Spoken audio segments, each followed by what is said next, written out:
I'm Mary Lyons, and I am the Wealth Woman. And I'm Eric Alexander from Benchmark Income Group.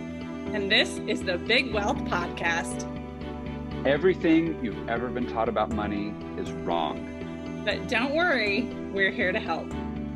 On this podcast, we'll use the same tools you already know to actually help set you free. Free to do what you want with your time, with your money, and with your energy. Free to live your life the way you have dreamt about. So we're going to talk about wealth knowledge, personal reflections, and the financial industry news of the day. Welcome to the Big Wealth Pod. Today we're going to talk a little bit about money mindset. We say all the time, are you living a life of default or are you living a life of design? And today's podcast is really going to be all about that mindset that will either help you create a life of design or stick you into that life of default.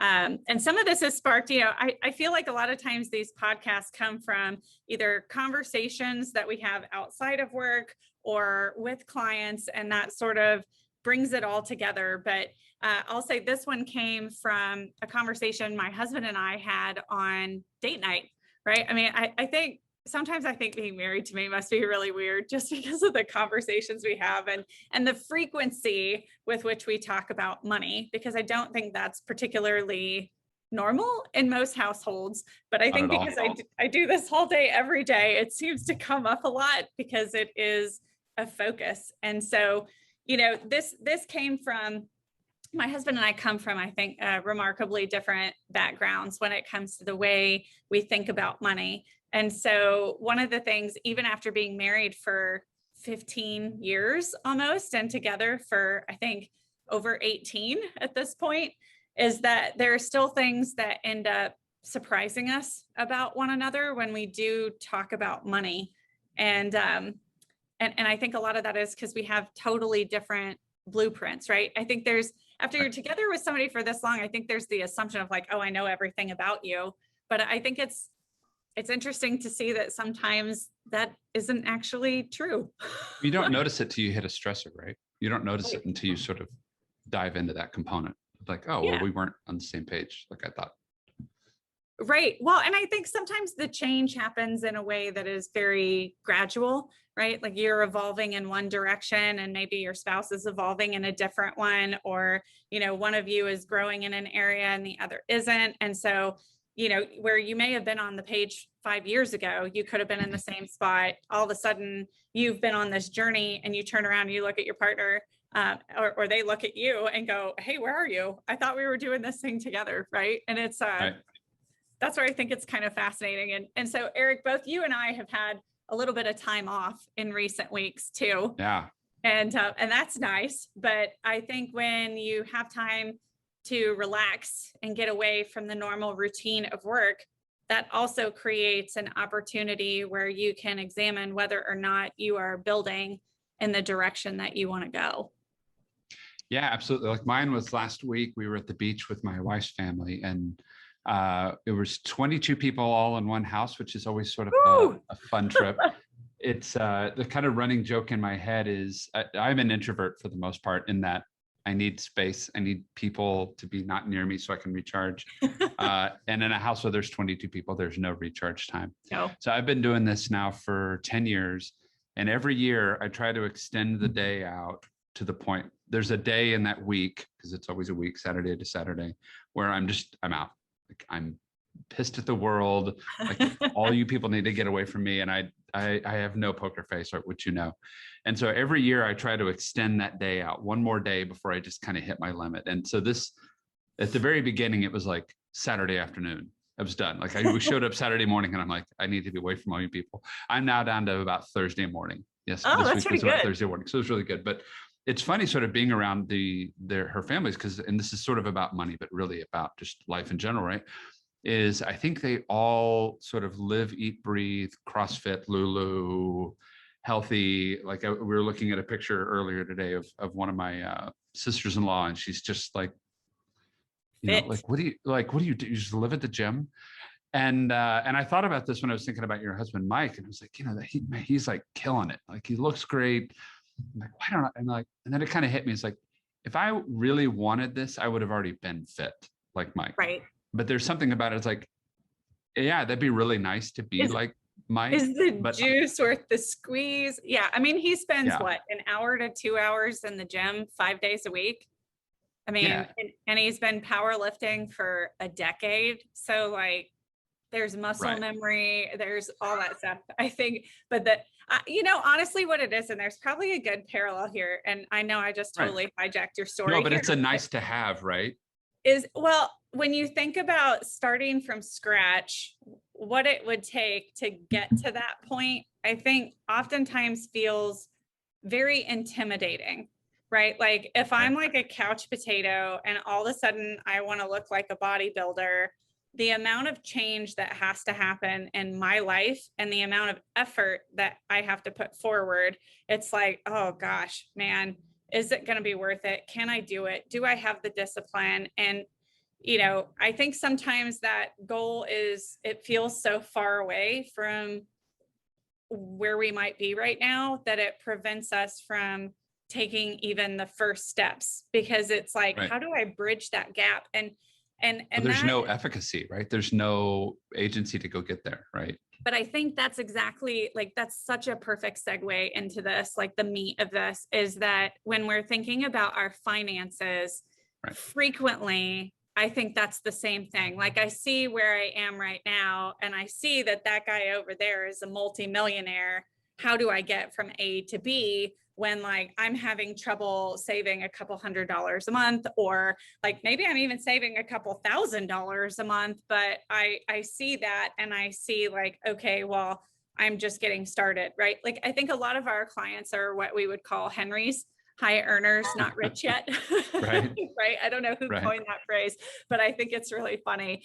And the idea of like, okay, I want to get from here to here. How do I do that? Is that also frequently, I think people start looking for the shortcuts to get there faster, as opposed to laying that stable foundation. And I actually had that conversation with a client last week while you were out, and they're wanting to like do deals and get those big returns and Right. take the risk to do those things. And I'm looking at them going, you don't have enough liquidity right now to make those types of investments, and you haven't built the foundation. And they're like, okay, well, I'm just going to go into deprivation mode, save up a bunch of money, and then make that investment, as opposed to like building a purchasing strategy or an acquisition strategy first, building the liquidity, and then going into that from a place of stability where you're not over leveraging yourself. I mean, I don't know, that's kind of a weird aside, but I feel like that happens a lot. And it doesn't, I think some of this has to do with the mindset side of this, right? Because we look at people who are maybe further along than us, and we see pieces of what they have done without understanding the whole picture, right? Where they tell us they tell us a story of one success, and we try and replicate that without understanding all the other things that they did before it. I mean, it's like, I can't go into the gym and be like, whoo, I'm going to deadlift 250 pounds if like I haven't ever worked out before. And so that shortcutting it, I think sometimes actually puts people into a situation that is much harder, because they have unrealistic expectations about what they can accomplish, and they don't have the appropriate disciplines in place to begin with to be making decisions like that. And, we talked about this a little bit earlier, and I know I'm like all over the map this morning on this podcast, but I also think like a regular day. Yeah. I also think there's almost a sort of like unofficial caste system in the United States where poverty begets poverty and wealth begets wealth, because there are certain just fundamental understandings or beliefs that exist that until you can deliberately change that belief system, it's really hard to get to the next level or to advance or to grow, other than just getting lucky, right? And we see a lot of times, like when people win the lottery, they're broke again 3 years later, because they don't have the right mindset. They don't have the right disciplines, right? The mindset or the disciplines. Right. Well, I think that's the challenge is, and yeah, we're going in a couple hundred directions here, but I think they're all pointing in, well, they're all pointing in the same point, right? But let's use a workout, because I think the workout piece is really I think useful, right? I'm sick and tired of being sick and tired. We all kind of have that moment in life where we're like, I've got to do something different. Yeah. Right. And so we pick our heads up and we look around and we go, okay, well, who do I want to look like? And how do I get from here to here? But to your point, we want to take the shortcut. And there was a great book, and I just listened to a podcast with her yesterday. Angela Duckworth wrote a great book called Grit. And she made this point, and I'm going to butcher it. And it was some famous quote by Nietzsche or somebody. I don't know what it was, but it was a great quote, but something to the effect of, we like to look at the people that are really successful and just assume that it was there by talent, like sort of some innate skill, because then it lets us off the hook from doing the work. Right.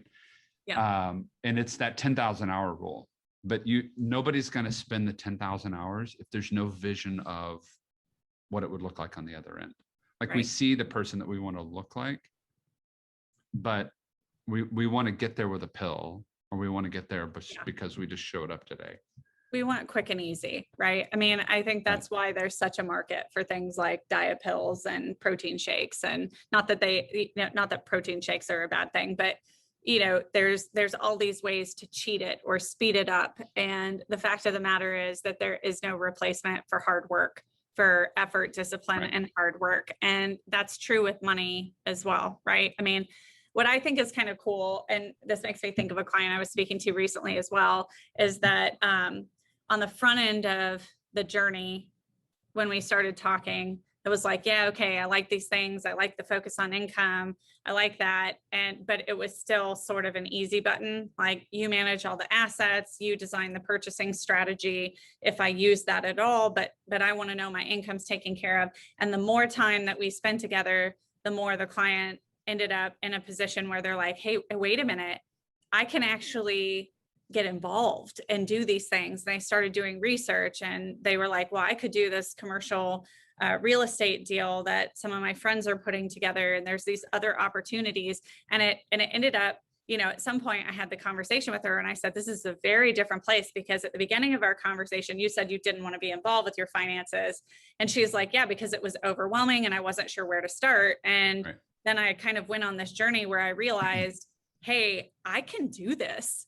And it became exciting. And now I want to be hands-on. And we ended up kind of redesigning what we were doing to give her the ability to do that. But to me, those are the journeys that are really fun, because what I think happens when you don't spend the time being deliberate about your finances and approaching things with a beginner's mindset and trying to understand concepts that maybe you were exposed to before, but the wrong person exposed you to them, or they didn't have the information that you needed, is that we tend to get stuck in this rut where you see for generations, people kind of stay in the same space.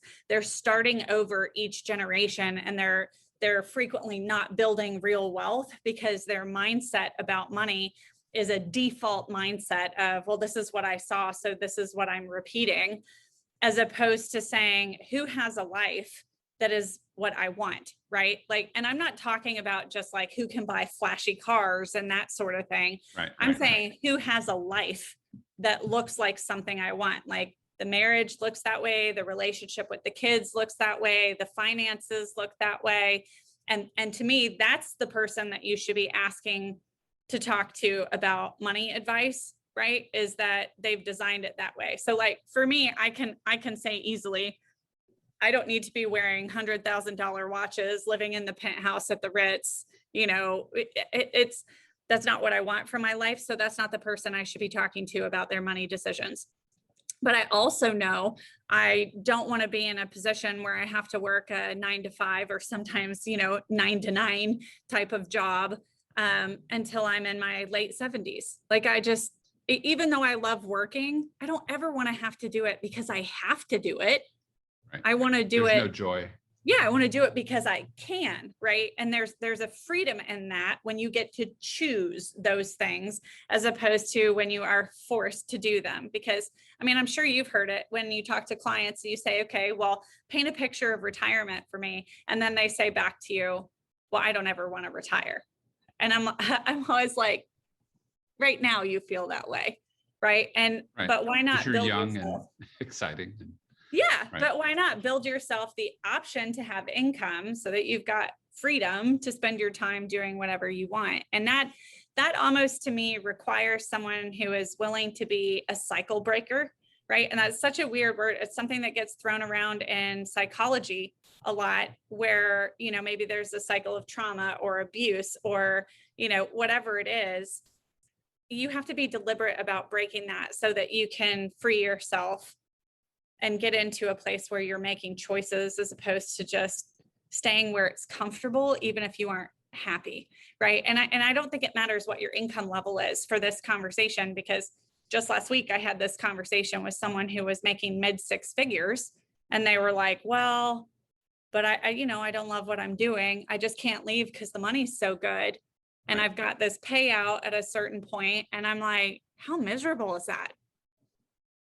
That the money is determining your quality of life, Right. as opposed to you determining that and then finding a way to make the money work.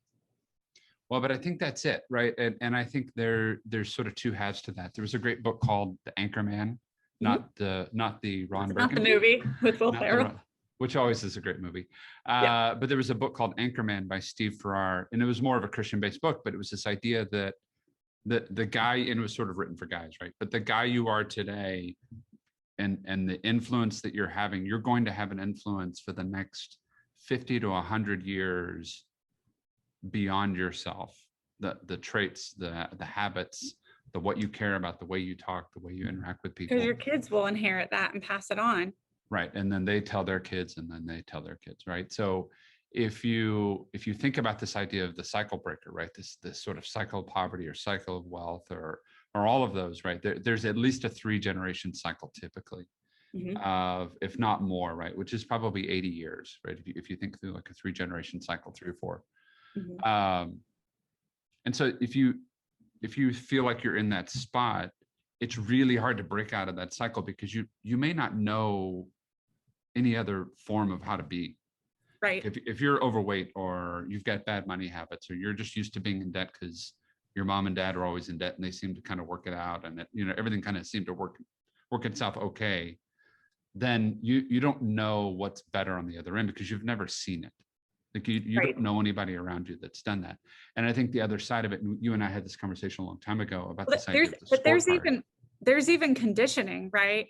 That Sure. where like you see people who maybe have it different, but you've been programmed to believe that that is not better, right? Like I can remember having a conversation with someone, and they were like, oh, those greedy rich people. And I just remember thinking, now you have attached very bad connotations to having money, and money is just a tool, right? I think I've said this before, but like hammer idea, right? Yeah, it's just a tool, right? If I say money is the root of all evil, people are like, oh yeah, I've heard that before. But if you say like screwdrivers are the root of all evil, you're like, what? You're talking nonsense. But it's that same thing. We ascribe like good and bad moral characteristics to money that don't need to be there, because the moral characteristics come from you as an individual, not from the money. Right. Well, and they're misquoting the verse, because there's a little bit of line right before that that's the love of money is the root of all evil, right?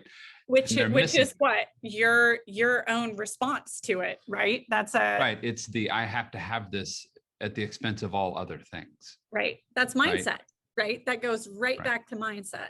Right. And so, but I think that's it, right? And I think what's the book, The Big Leap, the Gay Hendricks, which is, man, top 5, you got to read that book. But it's that idea of maybe I don't deserve it. I don't have a vision beyond what I know, because I can't see beyond that, right? Was it Nietzsche or Frankl, right? A man with a strong enough how can bear any, or a strong enough why can bear any how. Frankl. Yeah. But they don't have a vision. They can't see beyond what they have right in front of them.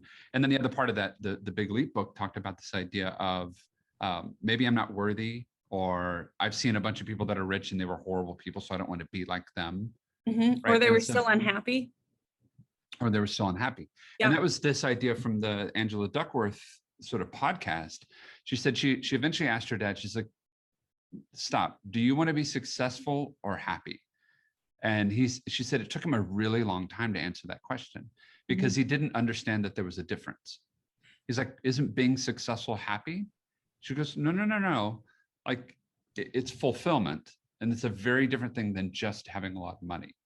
Mhm. And this idea that, and Kevin Keppel, our mutual friend, keeps talking about this a lot, this autonomy, mastery, purpose. Like there's more to money than just having a bucket load of it, right? That's Right. not success. And it goes back to that idea of having a very, very specific scorecard about what you're shooting for. Right. Because if you're playing against someone else's scorecard, it looks like a should. You're never going to be happy. No. It has to be your own. And that's where I think this idea of asking yourself, what do I want and why do I want it, is so important. Right. And doing this exercise almost with a third party who can be objective and asking you those questions. Because I mean, going back to this, since you brought up Keppel anyways, that's probably why my brain went here. But I remember him asking me a question right before, I mean, probably 6 months before we started Benchmark. And the question was, what do you want? Why do you want it? And he had me do it for a 1 year, 5 year kind of like lifetime timeline. And every time I came back and I thought the work was done, he would be like, that's not deep enough. Why? And everything came back to needing this sense of peace. Right. And I live a very busy life, which I love. I would not change it for anything. But when you look at all of my financial goals, they all come back to a sense of peace, right? It's that idea of not just security, but the ability to reside fully in like my most powerful, authentic self. And so once I understood the filter, I can make all of my money decisions now by saying, ultimately, does this bring me more peace or not? What's the short-term, midterm, and long-term impact of these decisions? And does that add peace to my life? And so when I think about the things that add peace to my life, it is security of income. So knowing that the income comes in regardless of how I'm spending my time is huge, because then rather than thinking about how am I going to support my family, how are we going to pay our bills, how are we going to do all these other objectives, I can spend my time focused on how do I fulfill purpose? How do I build something that I can be proud of at the end of the day? How can I help other people? But without that filter, I don't necessarily know what decision I'm making, because in the moment I may be at a car dealership and be like, damn, that car ride's nice, as opposed to thinking, okay, well, right. do I really need to spend that kind of money on a car? Because ultimately, maybe I'd rather have a vacation home with my kids, or, there's just every decision you make has a consequence, right? And there's always unintended consequences as well. But if you don't have a way to filter through your financial decisions, then you're going to make whatever decision feels good right in that moment. And that may not be something that is helpful over a lifetime. And I say that in part because, like, how frequently do we talk to people and we say, what is your legacy? And they're like, well, I don't need to leave my kids any money. No one's leaving money to me. Right. And sometimes I just want to be like, that's not the question I asked, because the legacy is so much bigger than money. Right. But that's immediately where people's minds go. But even with that, so what if that no one left you any money and then you think you're okay? Like, why would you want each generation to have to start over from scratch? Because, people think having a lot of money may ruin their kids, but I would say money without education does that. But if you're parenting your children and you're talking to them about, purpose and that sort of thing, I've not seen that creates a bad situation. It's the money without parenting. It's about when it's show or there's neglect in the actual connection with your kids that you see more of that begin to happen. And there's always outliers, right? Like you can't control who your kids grow up to be, but at the same time, it's a Paris Hilton model, right? Or whatever, right? Again, like it goes to how engaged are you in the upbringing of your children, right? Well, but that's why the scorecard, I think, is so critical. It's if I don't know what I'm shooting, what's the stupid quote, right? If I don't know where I'm going, any wind is favorable. So, but I think that's it. Is that autonomy, mastery, purpose? That idea of shooting for a specific goal. And I'm not, we keep talking about these houses in Oklahoma. I'm noticing that when I start thinking about what do I want to go build there, what does it look like? How do I cash flow it? All these other things, all the other sort of frivolous money things that I want to go buy. I need this gadget. I need this toy. I need a better car. I need a whatever, have all drifted away, because it's like, yeah, but none of that gets me closer to more houses or a nicer house or more down payment so that I can cash flow faster. Like it automatically shifted it to where all of that other stuff that was frivolous, that I'm just, it's like eating. Like I am a classic sort of what I would call a bored eater. Like if I'm busy doing stuff and I'm active, I'll go for hours without eating. But if I'm bored, I'm like, I need a bowl of chips. I need some wheat thins and goldfish and whatever, right? And so I think it's like I'm a bored spender. Like if I don't have something like a higher purpose driving. Can I raise my hand to that? That's definitely me too. Right. It's like Amazon. It's like I'm sure that during COVID, right? If there was a day that Amazon didn't stop by our house, I'm sure that UPS drivers like they may be dead inside. We should go like check on them. Are they all breathing? Is there, We need a wellness check. Wellness check from the UPS driver. Like, are you guys okay? And so but I think we do that because we don't have a sense of we don't have a broader vision. Right. Right. And I think but it can't, and the problem is, and I think we're the therapist, like, I always want the guy or the girl that's working with me to just tell me the answer. Like, you just tell me what I'm supposed to do. And they're like, that's not how this works. There's a large element of self-discovery, I think, in adult learning. And I think even about like my financial journey over the past 15 years, right? I mean, if I look at my lifetime as a working adult, right, that's actually more like 18 years. Right. What I felt and thought about money early on and what I feel, think, and know about money now, there's definitely a different depth, right? There were some concepts that I knew and understood early on that I started to implement. And then, to be honest, that I drifted away from and then came back to. But it requires constant reading, constant discussion, and surrounding yourself with people who are thinking about and doing the things that you actually want to do. And I think that's hard because we tend to surround ourselves with people who are in the same place that we are because it is comfortable. It's easy to access it, right? I mean, right. You look like me, you sound like me, you think like me. It validates the things that I currently believe. And I can go back and ask my parents what they think, and it reinforces what I am thinking now, as opposed to seeking out experts. Right. I mean, it's the classic, well, I need to talk to my parents, or I need to talk to my boyfriend, or I need to, talk to my friends about this before I make a decision. And instead of, I need to study the evidence, I need to read some books by other people who understand these same concepts. Not just the math part of it, but also like, what are you trying to build? And I honestly think there is a high amount of like settling that happens, because when you're a kid, you tend to dream, right? I can do anything. The world is my oyster. I can be whatever I want to be. And partly when you're young, people try to reinforce that for you. Like it's a deliberate, you can do things. And then as you become an adult, it sort of becomes a lot of other people justifying the fact that they didn't. And so frequently their advice sounds like, oh, you shouldn't, or there's a lot of risk there, or, their advice is almost more about justifying where they are than it is about helping you get where you want to be. And finding if you shine, it can point a light on the fact that they didn't. Right.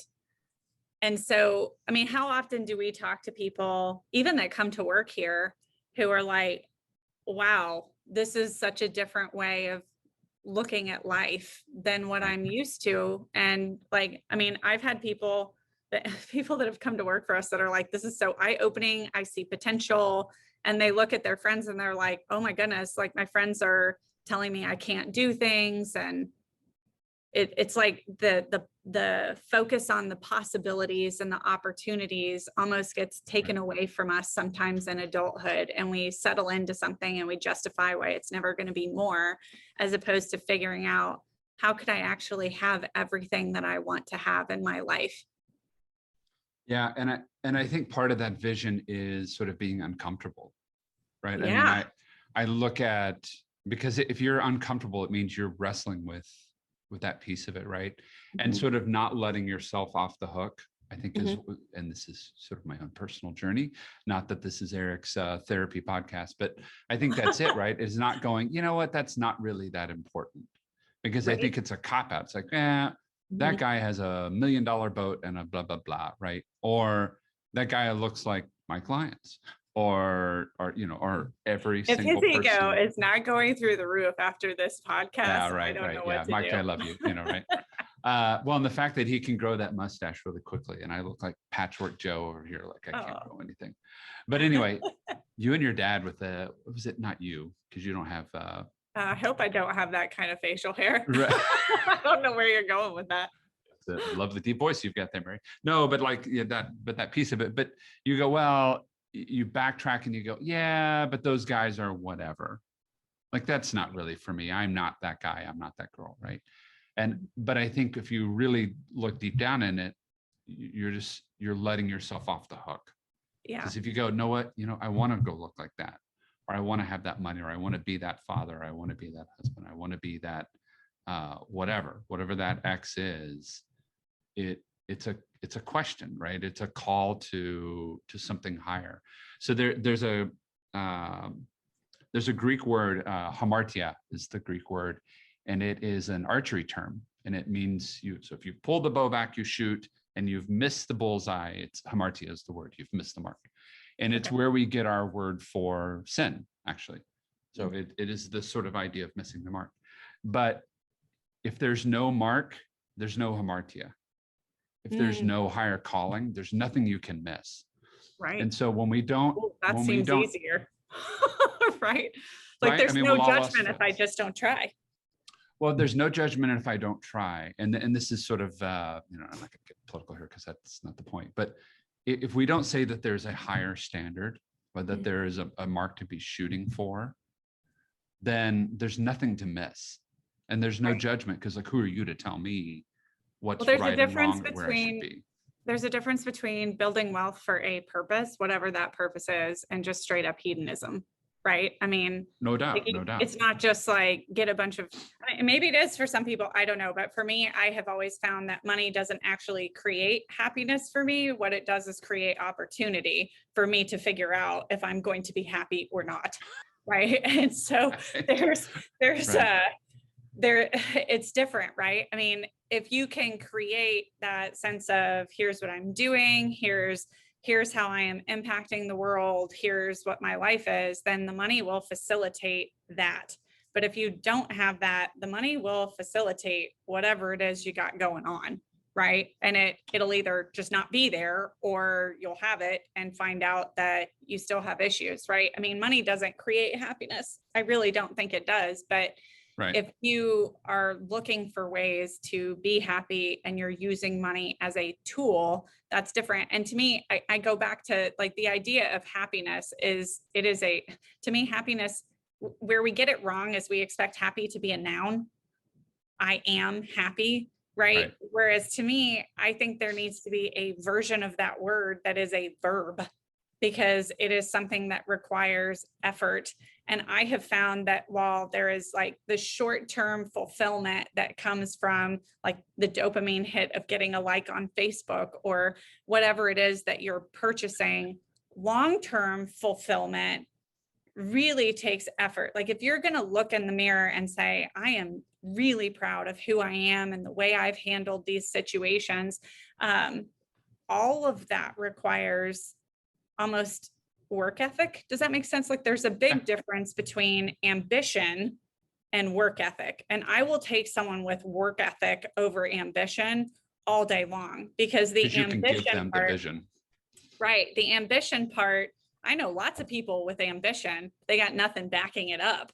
Right. Whereas people who have work ethic will steadily plod along and then frequently be surprised by the degree of success that they're having. And there's nothing wrong with ambition as long as it is partnered with the work ethic, right? Because I mean, how many times do we talk to people even for this job and they're like, I'm going to be hugely successful. And then they won't do like the small everyday things that have to be done in order to be a good advisor, you know, and I think that shows up in other aspects as well, is that if we just want an easy button to get rich, I mean, some people get lucky, right? They invest in crypto at just exactly the right time and then end up trillionaires. I think I long read an lost Uncle article Joe, right, about that, or they inherit a bunch of money that they didn't know they were going to get. But those are the stories that I think distract us from what it takes to make sure that you get to that point. And that goes back to laying the solid foundation, getting your mindset into the right place, and then having the discipline and the work ethic to continue moving forward, even when things are difficult or there are setbacks. Yeah. And it reminds me, you made a good point, and a couple here is there was a book, and gosh, I can't remember the name of the stupid book or who even wrote it. So good luck with this.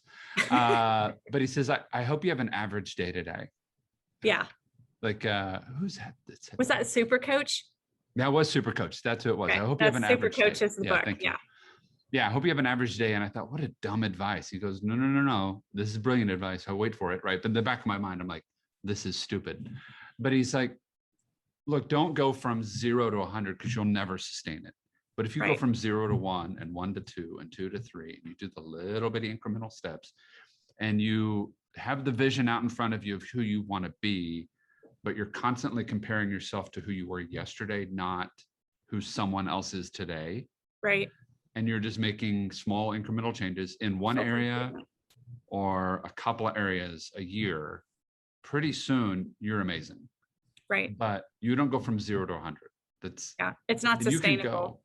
That sort of blanket change from black to white is not sustainable, or from white to black, or whatever direction, right? But it's not sustainable because it's too much. But implementing the things that make it easier for you to keep plodding forward, and then recognizing the success, and then adding little bits gradually at a time and honing your knowledge, I think are key. And I wish there was a way to kind of reprogram the way people think about things, because we all want the shortcut. We want to get there faster. We see what someone looks like, but not the work they put in to actually get to that point. And I think I'm just going to go back to this. Like you can't hit a target you can't see, right? So it goes to what you said about missing the mark. You have to figure out what the target is first. And I would I highly recommend questioning the assumptions that you have, because the idea that, well, I mean, how many people just kind of go along and don't think about the future, or they think only about the future and there's no balance with today. And unless you are objectively looking at your life, and I'm going to say it is almost impossible to be objective without third-party input, right? Whether that is a friend or an advisor or a therapist or a coach, you don't know where your own blind spots are. And I think a willingness to look at your own assumptions and to find where you're missing the mark, where the shortcomings are, and the things that you need to do personally to change that takes a degree of bravery that many people just don't have. Right. But in order to be a cycle breaker, you have to look at your own failings as well, whether that's financially or emotionally, and then find people who have pieces of what you aspire to be, or the whole package, right? And get their input, right? With a cold clarity sometimes that needs to be had. But I think the other end of that too is, what is it, Joseph Campbell, right? If you know every step of the path, it's not your path, right? So I think there's a certain scorecard that's like, no, I need to design this. I need to take the input, but I want to take the input with some level of awareness that part of that person's life is not what I want. I want some of it. And so you become sort of a Frankenstein of what advice is relevant to that piece, right? And then search for another. And I think too, like, as you're building this, you have to constantly reevaluate, because I do think there are times where once you accomplish something, what you thought you wanted isn't it anymore, right? It's the kid in the candy store. When you're a kid, you're like, someday I'm going to have all the money to buy this candy. And then when you have all the money to buy the candy, you're like, I don't want those cavities. Like, your perspective changes when you have the possibility. And I think that, that openness to the fact that your scorecard is going to change over time is also important, but you have to build something. And that's a good thing. But I think that's a good thing that it changes, right? It should. You just have to make sure that what you are building is flexible enough that you can do it. And I'm going to say one last thing and then we'll wrap up. This is about change management. When you go through different exercises on change management, and this has a lot to do with how adults learn as well. The cycle is very similar. You kind of ramp up.